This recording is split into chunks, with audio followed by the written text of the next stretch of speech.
신명기 34장은 신명기 끝장이기도 하고 모세가 죽는 마지막 장면을 기록한 내용이기도 합니다.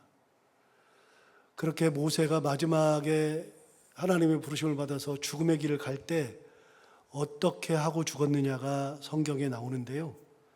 먼저 1절부터 3절을 보시면 모세가 모압 평지에서 느보산에 올라가 여리고 맞은편 비스가산 꼭대기에 이를 때 이름에 여호와께서 길르앗 온 땅을 단까지 보이시고 또 온 납달리와 에브라임과 므낫세의 땅과 서해까지의 유다 온 땅과 네겝과 종려나무의 성읍 여리고 골짜기 평지를 소알까지 보이셨다라고 되어 있는데 우리 그냥 이렇게 보면 큰 이게 뭔가 싶습니다. 그런데 오늘 이 부분을 제가 잠시 설명을 해드리면 느보산에 올라갔다, 비스가산 올라갔다 그랬는데 여러분 보시다시피 여기 위에 있는 이것이 지금 갈릴리 바다죠. 그리고 이게 지금 사해고요, 여매죠. 그리고 여기는 요단강이 이렇게 흐릅니다. 요단강이 이렇게 흐르고 요단강 이 오른쪽, 왼쪽, 성경에는 오른쪽에 있으면 동편이라고 이야기하고 왼쪽에 있으면 서편이라고 얘기합니다. 그래서 우리가 흔히 말하는 가나안 땅은 여기고 그 다음에 여기는 지금의 요르단 땅, 오른쪽에 있는 요르단 땅이 바로 오른쪽입니다. 그럼 느보산은 어디 있는가? 느보산은 보면 여기 느보산이라고 써 있죠, 여기. 그러니까 어디냐면 느보산이 어디냐면 사해에 바로 오른편 위쪽에 여기 느보산이 있습니다. 그러면 이거를 큰 그림으로 보면 이거 전체에서 사해가 여기 있고 느보산은 여기에 느보산이 있습니다. 여기 보이죠? 느보산이 여기 있습니다. 그럼 모세가 올라가서 마지막 하나님의 음성을 듣고 생을 마감한 산이 느보산이죠. 느보산은 요단강 동편에 있습니다. 동편에. 모압 땅이죠. 이 암몬 땅이죠. 모압 암몬 이 경계선상에 있죠. 이 느보산에서 죽는데 오늘 성경에 느보산에서 죽기 전에 하나님께서 어떻게 하셨느냐? 1절을 다시 한번 볼까요? 1절을 보시면 이렇게 말했습니다. 모세가 모압 평지에서, 모압 땅이라고 그랬죠. 모압 평지. 자, 여러분 보시면 여기 지금 모압 땅이라고 되어 있잖아요. 여기에. 그러니까 요단강 동편에 모압 땅, 암몬 땅, 그 위에 아람 땅이 있고 모압 땅 밑에 에돔이 있죠. 그래서 에돔, 모압, 암몬, 아람 이방 족속들 네 족속이 요단강 동편에 다 있습니다. 이거는 다 이방 족속이죠. 그러면 여기 있는 것처럼 모압 평지에서 느보산에 올라갔다. 여러분 보시는 것처럼 이 모압 평지에 느보산에 올라간 겁니다. 보이시죠?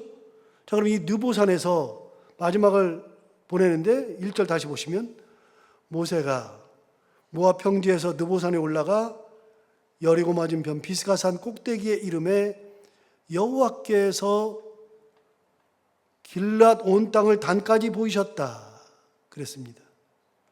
여러분 지금 우리가 본 것처럼 모압 땅 느보산은 여기입니다. 여기 이미 우리가 한 것처럼 여기가 느보산입니다. 느보산이 여기 있고요. 여기에서 하나님께서 보여주신 데가 어디냐? 1절 하반절에 보면 길르앗 온 땅을 단까지 보이셨다 그랬는데 길르앗이 어디냐면요. 여러분 보시면 요단강 동편에 길르앗 라못이라고 되어 있죠. 밑에 보면 야베스 길르앗이라고 되어 있죠. 이쪽 땅이 길르앗 땅입니다. 이쪽 땅이. 그래서 여기가 지금 길르앗 땅이거든요. 여기가. 그러면 느보산에서 이렇게 길르앗 땅을 다 본 겁니다.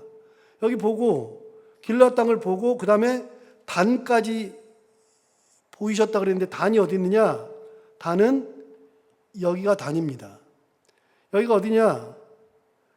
갈릴리 호수 위쪽에 단이 있습니다.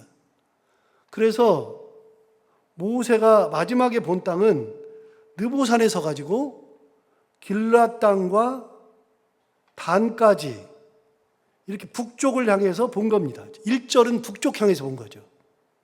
지도를 보시면 하나님이 북쪽을 향해서 보도록 하신 겁니다. 자, 이게 기본적으로 모세가 봤던 땅은 이 길앗 땅과 이 단 땅까지 북쪽을 향해서 봤죠. 북쪽을. 자, 이렇게 북쪽을 향해서 봤고, 그 다음에 2절을 보시면 또 온 납달리와 에브라임과 므낫세의 땅과 서해까지 유다 온 땅, 이렇게 돼 있어요. 자, 그러면 여기 보시면 여러분이 읽으실 수 있는 거 이렇게 보면 여기에 지금 납달리라고 되어 있죠.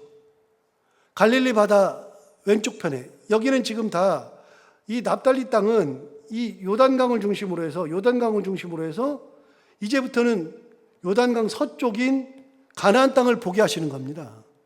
가나안 땅을 보게 하시는데 어디를 보게 하셨느냐? 처음에 이 납달리 땅을 보게 하신 겁니다. 납달리. 위쪽에 있는 납달리. 그 다음 두 번째, 에브라임과 그랬으면 에브라임이 어디냐? 에브라임은 여기 있죠. 에브라임이라고 써 있죠. 이렇게 보면 에브라임. 그래서 이 에브라임을 보게 하신 겁니다. 하나님께서 여기에서 에브라임을 보게 하셨죠. 그래서 납달리와 에브라임과 그 다음 어디를 보게 하느냐? 므낫세의 땅. 그랬으니까 므낫세가 여기 있죠. 그러니까 하나님께서 어디를 보게 하셨느냐? 이쪽을 보게 하신 거죠. 이렇게 서쪽을 보게 하신 거죠. 건너가야 될 땅, 이 땅을 다 보게 하셨고, 2절 하반절에 뭐라 그러냐면 서해까지의 유다 온 땅 그랬는데, 여러분 유다가 어디 있습니까? 유다는 맨 밑에 있죠. 여기 유다가 여기 맨 밑에죠. 그리고 서해니까, 서쪽 끝바다니까 여기가 지금 서해죠. 서해. 그래서 이쪽으로 이렇게 보게 하신 겁니다. 자, 다시요. 하나님께서 일단은 동쪽에 므낫세를 보게 하셨고요. 그 다음에는 어디를 보게 하셨느냐? 그 다음에는 납달리를 보게 하셨고, 잘 안 보이죠? 납달리를 보게 하셨고, 에브라임도 보게 하셨고, 여기 그 다음에 므낫세 땅도 보게 하셨고, 그리고 유다 땅, 아래에 있는 유다 땅과 그리고 유다의 왼쪽 편에 있는 서해안까지. 그래서 모세가 본 땅은 처음에는 북쪽을 보았다가 이제는 이스라엘, 가나안 땅의 모든 곳을 다 쳐다봤죠. 싹 다. 이렇게 전부 다 모세가 느보산에 서가지고서 북쪽 지방의 길르앗 지방, 단, 그리고 가나안 땅에 있는 납달리, 에브라임, 므낫세, 유다, 그리고 서해안까지 하나님께서 이 위쪽부터 시작해서 전부 다 보게 하신 겁니다. 그러니까 성경을 볼 때 그냥 이게 개념이 없으면 어디를 봤다는 거냐? 그러는데 지도만 봐도 하나님께서 이스라엘 백성들이 점령해야 될 땅을 다 보여주신 겁니다. 마지막 3절 보시면 네겝과, 그랬는데 네겝은 어디냐면요, 이 지도를 보시면 여기에 네겝가 안 나와 있으니까요. 지도를 보시면 네겝은 어디냐면 여기 시므온 지파 이둠의 이 땅 있죠. 이 땅 아래, 이 땅 아래 이스라엘 백성들이 광야 생활했던데, 그러니까 어디를 보았느냐? 이 북쪽 땅을 전체 다 보고 서쪽 땅 가나안 땅을 다 보고 이 아래에 있는 땅까지, 그러면 점령해야 될 때는 다 보여주신 거죠. 비록 건너가지는 못하지만 다 보여주신 겁니다. 3절 하반절, 성읍 여리고 골짜기 평지를 소알까지 보이셨다. 마지막 보여주신 것이 여리고와 소알입니다. 여러분 여리고 어디냐면요, 여리고 어디냐면 지금 여기 있는 것처럼 느보산이 여기 있습니다. 느보산이 여기 있고 여리고 그 느보산 맞은편에 여기가 여리고입니다. 느보산에서 요단강만 딱 건너면 바로 여리고성이 나오죠. 그래서 여러분 여호수아에서 가나안 정복할 때 첫 번째 정복한 성이 어디예요? 여리고성이죠. 이스라엘 백성들이 이 느보산에서 진군해가지고 요단강 건너가지고 가장 먼저 점령한 곳이 여리고 성읍이죠. 여리고는 다시 말하면 이 사해의 위쪽 지방에 있습니다. 여리고 성은. 그러면 소할 땅은 어디냐? 소할 땅은 여기가 소할입니다. 맨 밑에. 우리 소할은 어디서 나왔어요? 창세기에 나왔죠. 창세기 뭐 할 때? 소돔 고모라 할 때. 소돔 고모라가 어디 있어요? 여기가 소돔 고모라죠. 소할 땅은 여기죠. 그래서 롯이 살던 데가 소돔 고모라 땅에 살다가 멸망당했잖아요. 롯이 도망간 성읍이 소할 땅입니다.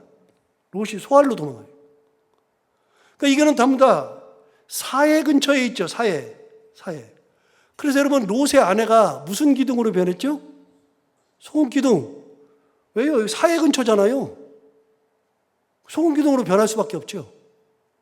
그래서 하나님께서 보여주신 데가 마지막으로 처음에는 북쪽을 다 보게 하셨고, 그 다음에는 가나안 땅을 다 보게 하셨고, 그 다음에 가나안 아래쪽을 다 보게 하시고, 그 다음에 맨 마지막으로는 여리고성과 소할 땅까지 다 보여서 이 전체 이스라엘 백성들이 다 가서 점령해야 되는 곳 전체를 다 보여주신 겁니다. 여러분 이렇게 보면 하나님이 모세가 죽기 직전에 보여준 곳은 지금까지 모세가 그동안 40년 동안 이스라엘 백성들이 이끌고 젖과 꿀이 흐른다. 그래서 젖과 꿀이 흐른다고 이야기했던 그곳, 그 젖과 꿀이 흐르는 곳에서 이스라엘 백성들이 가서 점령한다 그랬는데 모세가 그렇게 얘기하던 그곳, 비록 들어가지는 못하지만 하나님께서 그 산에서 다 보여주신 다음에 그 다음에 모세를 데려가는 겁니다. 자, 4절을 보시면 이렇게 말하죠. 4절에 여호와께서 그에게 이르시되 이는 내가 아브라함과 이삭과 야곱에게 맹세하여 그의 후손에게 주리라 한 땅이라. 보여준 땅이 다 그 땅이죠. 내가 내 눈으로 보게 하였거니와 너는 그리로 건너가지 못하리라. 하나님이 마지막으로 보여주셨습니다. 그렇게 가고 싶어하는 땅, 이스라엘 백성들 있고 40년을 여기까지 데리고 온 그 땅, 그걸 하나님이 보여주신 다음에 너는 그리로 들어가지 못하리라 하나님 말씀하셨습니다. 그래서 모세는요, 가나안 땅을 들어가지는 못했지만 느보산에서 가지고서 가나안 땅을 느보산에서 가나안 땅을 위에서부터 아래까지 다 봤습니다. 모세가. 그러니까 자기가 익히 알고 있는 그 땅을 본인은 들어가지 못하고 보고만 죽은 거죠. 하나님 말씀하셨습니다. 내가 너에게 보여준 이 땅이 어떤 땅이냐? 아브라함에게, 이삭에게, 야곱에게 약속한 땅. 그 땅을 내가 너에게 다 보여주었거니와 너는 들어가지 못한다. 항상 말씀드리지만 모세의 사명은 여기까지입니다. 그게 끝이죠. 5절 보시면 이에 여호와의 종 모세가 여호와의 말씀대로 모압 땅에서 죽어요. 그리고 6절, 7절에 보면 아주 재밌는 기사가 나옵니다. 6절에 뭐라 그러냐? 벳보을 맞은편 모압 땅에 있는 골짜기에 장사되었고, 골짜기에 장사되었는데 그 다음 뭐라 그러냐면 오늘까지 그의 묻힌 곳을 아는 자가 없느니라. 여러분, 모세는 무덤이 어디 있는지도 모릅니다. 모세를 사람들이 가서 모세 무덤을 찾아가려고 해도 모세 무덤을 알 수가 없습니다. 왜요? 하나님께서 그렇게 안 하게 하셨거든요. 만약에 모세의 무덤이 만들어졌다면 어떻게 됐을까요? 이스라엘 백성들은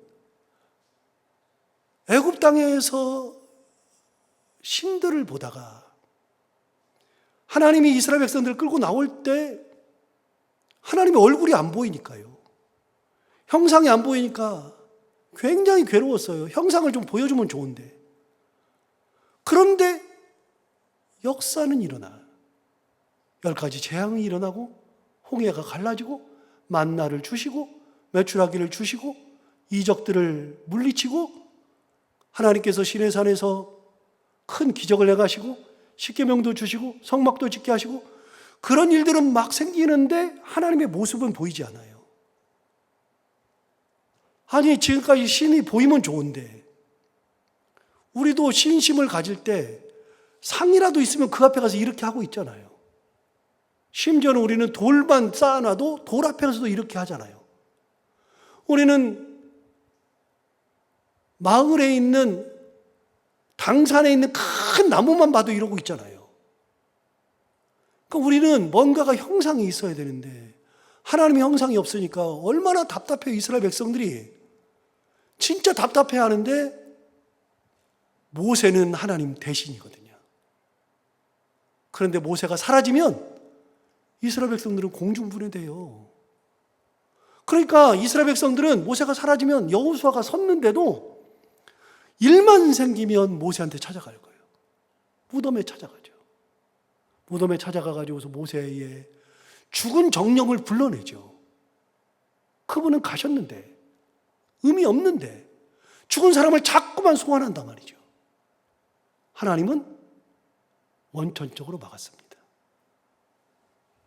너의 사명은 여기까지지 네가 죽어서까지 아니다. 그래서 모세는 거기까지 하나님의 인도로 이스라엘 백성들을 인도하고 죽습니다. 무덤 자체를 하나님이 만들지 않았습니다. 그래서 이걸 가슴에 품었던 종교개혁자 칼빈이 자기 죽었을 때 무덤을 못 만들게 했습니다. 제네바에서 죽었는데 거기서 무덤을 못 만들게 했습니다. 그런데도 사람들이 자꾸만 찾아요. 제네바에서 칼뱅이 여기서 죽었다는데 무덤이 어디냐 찾았는데 그래서 가서 보니까 제네바에 공동묘지가 3개가 있어요. 3개가 제네바에. 그 3개 중에 공동묘지를 샅샅이 뒤졌더니 거기에 정말 요만한 거예요. 제 아이패드만한 요만한 거에다가 여기다가 J.C JC라고 딱 써있는 네모 반듯한 대리석으로 된 무덤 위에 딱 그게 하나 있어요. 그냥 이렇게 JC가 장깔뱅의 약자라고 생각한 거예요. 그래서 이게 장깔뱅의 무덤이야. 그래서 지금도 가요. 저도 갔다 왔어요. 깔뱅은 자기 묘소를 만들라고 한 적이 없어요. 존 낙스는 깔뱅의 제자였던 존 넉스는 스코틀랜드에서 종교개혁을 일으켰던 존 낙스는 자기도 죽었을 때 무덤 만들지 말라고 그랬어요. 자기 스승처럼 무덤 만들지 말라고 그랬어요. 그래서 무덤을 안 만들었어요. 안 만들었는데 에딘버러에 가면 에딘버러 법원 바로 옆에 거기다가 무덤은 없는데 거기는 이제 법원 앞이어가지고 주차장이 큰 주차장인데 그 주차장 한 중간에 노란색으로 이렇게 노란색으로 네모를 이렇게 해놨어요. 거기가 장깔뱅이 무덤이에요. 사람은 지금도 그걸 기억해요. 저도 갔어요. 여러분 돌아가신 양반들의 정령을 소환할 필요가 없거든요. 하나님이 네 사명은 여기까지야. 그러면 내가 사명을 감당할 때까지만 정말 최선을 다해서 하면 되는 거예요. 그 다음은 그 다음 사람이 하는 거예요. 얘기하잖아요. 모세 같은 위대한 사람의 무덤이 없어요. 여러분 하나 물어봐요. 다윗의 무덤이 있어요, 없어요? 있어요. 다윗은 왕들만 들어가는 왕들의 묘실에 있어요. 자기네 왕들의 묘실에 다윗이 딱 있어요. 그리고 예루살렘에 가면은요, 다윗 무덤은 아예 그냥 거기에 사람들이 참배를 엄청나게 해요. 지금도 다윗 무덤이 있어요. 그런데 하나님이 모세의 무덤은 만들지 못하게 했어요. 그걸로 끝이에요. 인생이 그런 거예요. 인생이. 7절 볼까요? 7절 보시면 모세가 죽을 때 나이 120세였다. 여기까지는 다 알아요. 120살이 죽었다. 그 다음이 중요해요. 그의 눈이 어떻게 됐어요? 흐리지 않았어요. 그 다음에 기력은요? 쇠하지 않았어요. 여러분 120살 노인이 죽었는데 죽을 때까지도 눈이 쌩쌩했어요. 기력은요? 쇠하지 않았어요. 그 말은 뭐예요? 모세가 죽을 때다 아니다? 아니다. 죽을 때 아니다. 모세는요 이렇게 몸이 다해가지고서 기력이 쇠해가지고서 죽은 게 아니고요, 하나님이 때가 되어서 불러 가신 거예요. 그게. 그래서 모세는 하나님의 부르심을 받고 간 거예요. 그리고 무덤도 하나님이 만들지 못하게 했어요. 모세의 죽음을 보면 생각하죠. 하나님께서 나에게 주신 사명을 기쁨으로 끝까지 잘 감당하는 것이 가장 중요한 거예요. 하루를 살아도, 열흘을 살아도, 1년, 2년을 살아도 하나님 주신 사명이 내게 있다 그러면 그 사명이 뭐든지 간에 그걸 기쁨으로 감당하는 거예요. 그러다가 하나님 부르시면 기쁨으로 가는 거예요. 다른 게 뭐 있어요? 다른 게. 자, 9절 보시면 모세가 눈의 아들 여호수아에게 안수하였으므로, 죽기 직전에 여호수아에게 안수하죠. 모세가 눈의 아들 여호수아에게 안수하였으므로 그에게 지혜의 영이 충만하니 이스라엘 자손이 여호와께서 모세에게 명령하신 대로 여호수아의 말을 순종하였더라. 예, 모세의 영적 지도력을 모세가 안수함으로써 여호수아에게 넘겨주고, 사람들은 그 장면을 보고서 여호수아에게 순종하면서 가나안 정복이 이루어지는 겁니다. 모세는 자기 영역, 마지막 영적 권위를 여호수아에게 넘겨주고, 그리고 기쁨으로 가고, 그리고 여호수아는 그 영적 권위를 받아서 지혜가 충만해. 그래서 하나님의 은혜 가운데에 이스라엘 백성을 이끌고 갈 때 그 여호수아의 역할을 감당할 수 있도록 사람들이 또 따르는 그런 역사가 일어나죠. 마지막 10절 볼까요? 자, 모세가 죽은 다음에 얘기합니다. 그 후에는 이스라엘에 모세와 같은 선지자가 일어나지 못하였나니 모세는 여호와께서 대면하여 아시던 자요. 자, 다시요. 여러분, 성경은 당대의 기록이에요? 후대의 기록이에요? 후대의 기록이라고 그랬죠? 성경은 몇백 년이 지나서 기록한 것들이 많아요. 기억에 의해서 기록해요. 그럼 후대의 기록이니까 모세가 죽었을 때 기록한 게 아니라 모세가 죽은 다음에 기록한 거죠. 그럼 모세가 죽은 다음에 얼마나 흘렀을지 몰라도 이걸 기록하는 그때 시점에서 볼 때 10절 다시 봐요.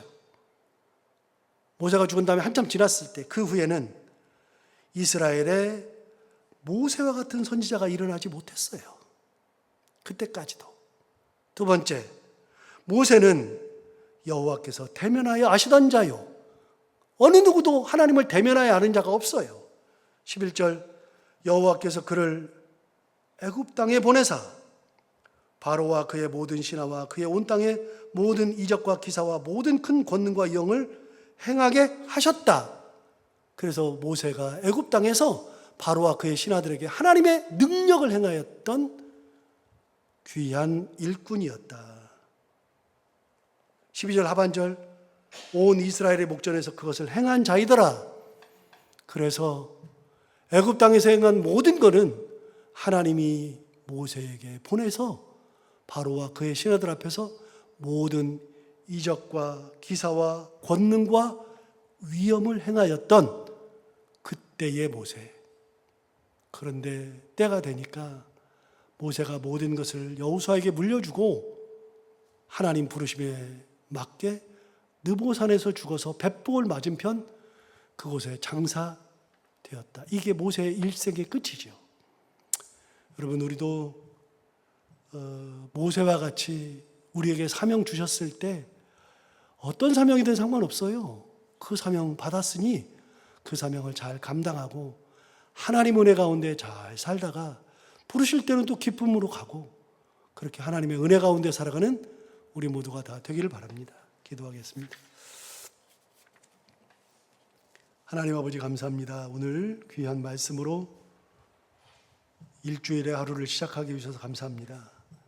모세가 벳보을 맞은편에서 골짜기에 장사되었는데 무덤도 알지 못할 정도로 하나님께서 무덤도 못 만들게 하시고 그리고 사명을 잘 감당했던 모세가 하나님의 부르심에 의해서 사명을 마치고 하나님의 부르심에 응답하여서 갔던 것처럼 하나님 아버지 우리도 우리에게 주어진 사명을 기쁨으로 잘 감당하게 하시고 훗날 아주 훗날 우리를 기억하는 많은 사람들이 그분은 하나님의 부르심을 입은 자요 하나님 앞에 큰 은혜를 입은 자요 하나님의 은혜와 권능 이적과 기사를 행하던 분이었다 기록할 정도로 기억할 정도로 끝까지 하나님 앞에 충성하고 많은 이들 앞에서 하나님의 그 은혜를 보여줄 수 있는 그런 신앙생활하는 저희들이 다 되게 하여 주옵소서. 하나님 아버지 오늘도 하루를 살아가는 동안에 이 말씀 다시 한번 마음판에 새기고 은혜 가운데 살아가는 저희들 되게 하여 주옵시고 오늘도 기도하러 나온 사랑하는 성도들 한 분 한 분의 기도를 들어 응답해 주시기 원하며 해야 되는 것들 기쁨으로 잘 감당하고 만나는 분들과 함께 웃고 행복한 하루가 되게 하여 주옵소서. 하나님 아버지 오늘 또한 간절히 기도하오니 계속 기도하는 것처럼 병상에 계시는 사랑하는 많은 분들 하나님 은혜 가운데 지키시고 하나님께서 은혜 주셔서 어떤 어려움이 있든지 간에 잘 이겨낼 수 있도록 하나님 힘 주시고 건강한 모습으로 일어나서 다시 한번 생명 주시는 그날까지 하나님 앞에 충성하고 은혜 가운데 살 수 있는 그런 복들이 사랑하는 성도들에게 다 있게 하여 주옵소서. 예수님 이름으로 기도하옵나이다. 아멘.